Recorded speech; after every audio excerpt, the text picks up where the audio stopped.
Price lord. ಕರ್ತನ ನಾಮಕ್ಕೆ ಸ್ತೋತ್ರ ಉಂಟಾಗಲ್ಪಡಲಿ.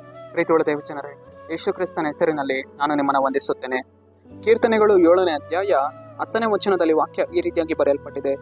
ನನ್ನನ್ನು ರಕ್ಷಿಸುವ ಗುರಾಣಿಯು ದೇವರೇ, ಆತನು ಯಥಾರ್ಥರನ್ನು ಕಾಪಾಡುತ್ತಾನೆ ಎಂದು ವಚನ ಬರೆಯಲ್ಪಟ್ಟಿದೆ. ಅಂದರೆ ಪ್ರೀತಿಯುಳ್ಳ ದೇವಜನರೇ, ಕರ್ತನು ನಮ್ಮನ್ನು ಏನು ಮಾಡುವವನಾಗಿದ್ದಾನೆ? ಕಾಪಾಡುವವನಾಗಿದ್ದಾನೆ. ನಮ್ಮನ್ನು ರಕ್ಷಿಸುವಂತಹ ಗುರಾಣಿ, ನಮ್ಮನ್ನ ಕಾಯುವಂತಹ ಗುರಾಣಿ, ಆತನು ನಮ್ಮನ್ನು ಕಾಯುವವನಾಗಿದ್ದಾನೆ. ನಾವು ಹೋಗುವಾಗಲೂ ಬರುವಾಗಲೂ ಕೆಲಸ ಮಾಡುವಾಗಲೂ ಪ್ರತಿಯೊಂದೊಂದು ಸ್ಥಳಗಳಲ್ಲಿಯೂ ದೇವರು ನಮ್ಮನ್ನು ನೋಡಿಕೊಳ್ಳುವವನಾಗಿದ್ದಾನೆ.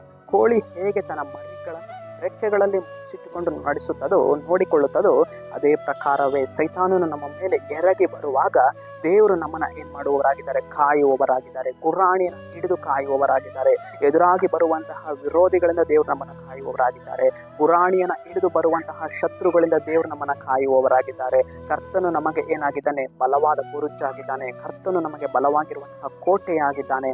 ಆತನು ಯಥಾರ್ಥರನ್ನ ಏನು ಮಾಡುವವನಾಗಿದ್ದಾನೆ? ಕಾಪಾಡುವವನಾಗಿದ್ದಾನೆ.